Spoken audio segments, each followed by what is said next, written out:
Imiryango 2674 yatse gatanya mu mwaka w'ibihumbi 2024 2025. Iyi ni inkuru dukesha igihe.com. Uyu munsi kuri Easy Life Talk turaza kuba turebera hamwe ese ni izihe mpamvu za gatanya, ni irihe sano bifitanye n'ahahise umuntu aba yaragiye acamo, ariko cyane cyane hano kuri Easy Life Talk tugenda tugaruka mu byo umuntu yaciyemo mu gihe cyo mu bwana, ubwo ni igihe yari ari munsi y'imyaka 18. Nge tuba turi kumwe muri bino biganiro bigaruka ku hahiseho mu bwana, ndi MBOT. Izi mpamvu tugiye kuba turebera hamwe ni izishingiye ku bushakashatsi bwifashishijwe igihe kirekire kugeza na n'ubu, bwifashishijwe n'abahanga mu bijyanye n'imibanire y'abashakanye cyangwa se relationship experts. Bakomeje kubwifashisha kugeza na n'ubu uhereye igihe bwasohoreye, kuko bwasohotse muri 2013, ariko abashakashatsi bagiye bakomeza babwifashisha n'ubundi, cyangwa se abo bahanga mu bijyanye n'imibanire y'abashakanye, kugira ngo barebe ese izo mpamvu ni izihe, bafasha ababikeneye. Ni ukuvuga ngo ni ubushakashatsi bwifashishije abantu 52. Muri abo 52 abagabo bari 21 ndetse n'abagore bari 31, ariko muri abo 52 abantu 36 cyangwa se abagabo 18 n'abagore 18 bari abashakanye. Ni ukuvuga ngo muri abo 52 bakoze muri ubwo bushakashatsi hari harimo amakupure 18. ubwo umugore n'umugabo wabateranya bose bakaba 36. ubwo abandi bari basigaye wenda yabaga ari umugabo umwe cyangwa se umugore umwe ariko atari couple.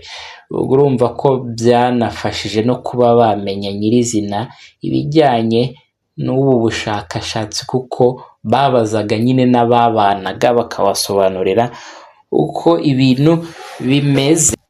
Ikindi ni uko muri aba bose 52 iyindi kriteriya cyangwa se ikindi cyagenderwagaho kugira ngo abe yaza muri buno bushakashatsi ni uko aba yarigeze kuba yahabwa, cyangwa se couple zarigeze kuba zahabwa amahugurwa ajyanye no ku mibanire y'abashakanye mbere y'uko bajya mu rushako. Ni ukuvuga ngo aba bose 52 bari baritabiriye buno bushakashatsi, na mbere y'uko bashakana bari baragize gute, bari barahawe inyigisho zabigishaga cyangwa se zagarukaga ku bijyanye n'imibanire y'abashakanye, kugira ngo bategure bazabashe kuba babana, nubwo byafeirinze bikarangira n'ubundi batabashije kuba bakomezanya. Ubu bushakashatsi rero nkuko nagiye mbigarukaho bwari bugamije kurebera hamwe ese ni izihe mpamvu zateraga izi gatanya. Noneho muri izi mpamvu zateraga gatanya ni iyihe, cyangwa se ni izihe mpamvu zabaye nk'imbarutso nyamukuru yo kuba umwe yahita afata iya mbere ngo ajye kwaka iyo gatanya. Reka tudatinze rero dukomeze n'imwe mu mpamvu ya mbere yagaragajwe n'aba bantu bari bari mu bushakashatsi. Impamvu ya mbere yagaragajwe ni ukuba barabuze icyitwa lack of commitment, kunanirwa kwiyemeza gukemura ibibazo biri mu rushako cyangwa se byabasangaga mu rushako. Ngo bananirwaga kwiyemeza cyangwa se bakarambirwa imbogamizi bagendaga bahura nazo. Indi mpamvu ya kabiri mu mpamvu 3 nyamukuru zagaragajwe n'ubu bushakashatsi, impamvu yo gucana inyuma kw'abashakanye, ukaba umugore wawe akaba yaguca inyuma, cyangwa se umugabo nawe agaca inyuma umugore. Ndetse kino ni iki cyagaragajwe n'aba bose ko ari 52 nko kuba cyarabaye imbarutso cyangwa se intandaro yo kuba umwe muri couple yagira gute yafata iya mbere akajya kwaka gatanya. Ikindi cya gatatu cyatanzwe nk'impamvu nyamukuru yo kuba bano bantu barakoze divorce, ndetse binagaragara yuko n'abandi bose bagenda bagira gute bagira izo divorce biba bishingiye nanone kuri imwe muri zino mpamvu zavuzwe haruguru. Iyo mpamvu rero ni ukuba barahoraga mu makimbirane n'intonganya za hato na hato zidashira. Ibyo nabyo bikaba byarabaga impamvu yo kuba barakoze divorce. Muri make ni ukuvuga ngo bagiye batangaza impamvu zigiye zitandukanye zigera mu mpamvu 10 tuzagenda tugarukaho imwe kuri imwe, ariko uyu munsi twahereye kuri 3 z'ibanze zagaragajwe na buno bushakashatsi.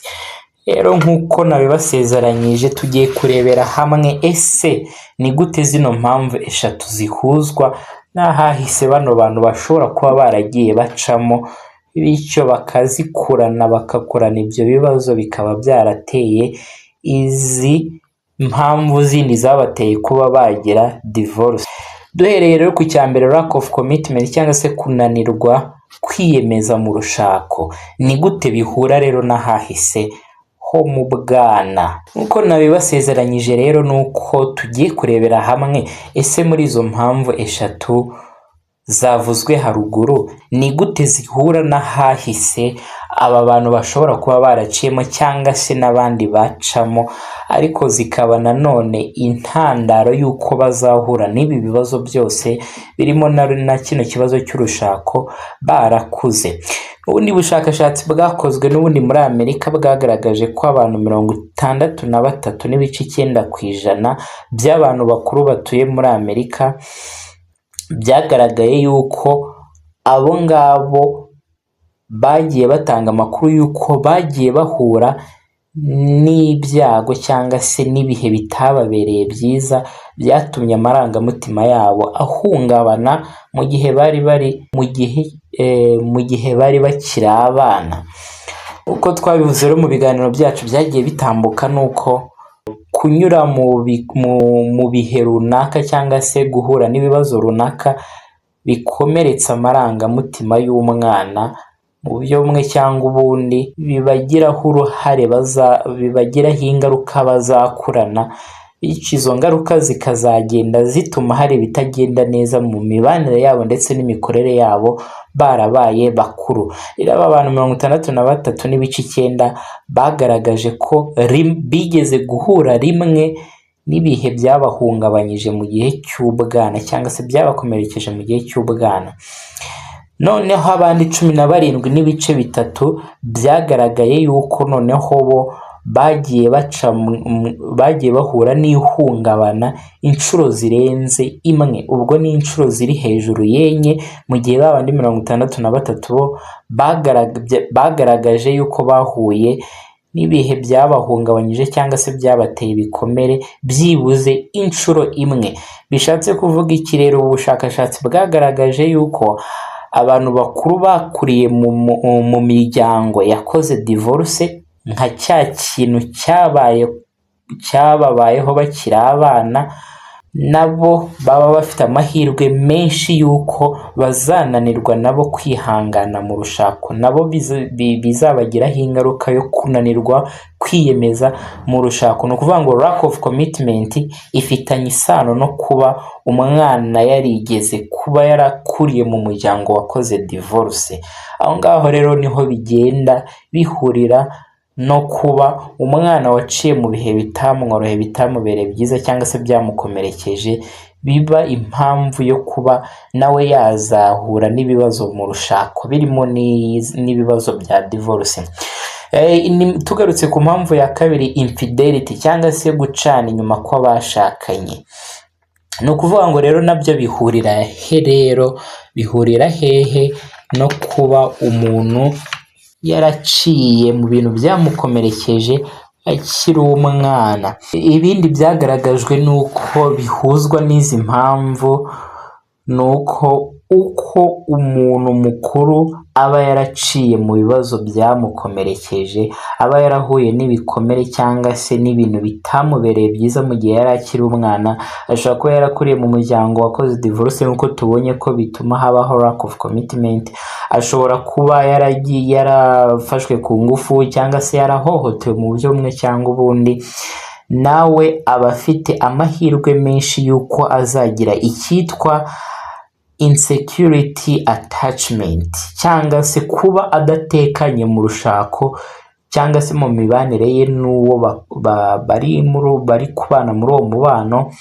Aba afite icyitwa insecure attachment, aba yarakomoye kuri bya bibazo by'ihungabana yahuye nabyo mu gihe cy'ubwana, bityo bigatuma aba adatekanye, bikamusunikira kujya gushakira ibyishimo ahandi. Aba yumva hahandi ari cyangwa se muri wa mubano arimo utamuhesheje kuba atekanye, biturutse kuba nawe hari ibibazo yaciyemo akiri umwana bikamuhungabanya, bikamukomeretsa ku marangamutima. Rero ni ukuvuga ngo uko umwana yaciye mu bintu byamuhungabanyirije amarangamutima akiri umwana, niko agenda agira amahirwe menshi yo kuba yahura n'ikibazo cyitwa higher union instability. Ni ukuvuga ngo aba ari wa muntu uba atazaba yiyemeza kuba yagira umubano utarimo kumva ko yajya gushaka ibyishimo ahandi, cyangwa se akura ari wa muntu utanyurwa mu bijyanye no kunoza amabanga y'abashakanye, aribyo bimusunikira kuba yaca inyuma uwo bashakanye. Indi mpamvu ya gatatu tugiye kurebera hamwe uburyo yabihura n'ahahiseho mu bwana, ni uko umwana aba yarakuriye mu miryango irimo intonganya, ihoramo amakimbirane adashira, nawe aba afite ibyago byinshi by'uko nakura naba ari mukuru nawe azadevelopa iyo myitwarire cyangwa se azakomezanya n'iyo myitwarire. Ni muri ubwo buryo rero hahiseho mu bwana hagenda hahuzwa n'izi mpamvu zituma abantu bagenda bakora gatanya. Dusoza rero tunabararikira kuzakurikirana ikindi gice cya kabiri cya kino kiganiro, kizaba kigaruka n'ubundi no ku zindi mpamvu buno bushakashatsi bwagiye bugaragaza. Ariko mbere y'uko dusoza, twagira ngo tugaruke nanone kuri bino twavuzeho. Nimba hari uwaba yumvishije cyangwa se ari kugenda nawe asobanukirwa bino bintu, akabihuza n'inkuru y'abazi y'abakoze divorce, cyangwa se nawe ari umwe mu bayikoze, ni byiza yuko n'ubundi yamenya ko nubwo byabaye gutyo ariko atariho urugendo rwarangiriye.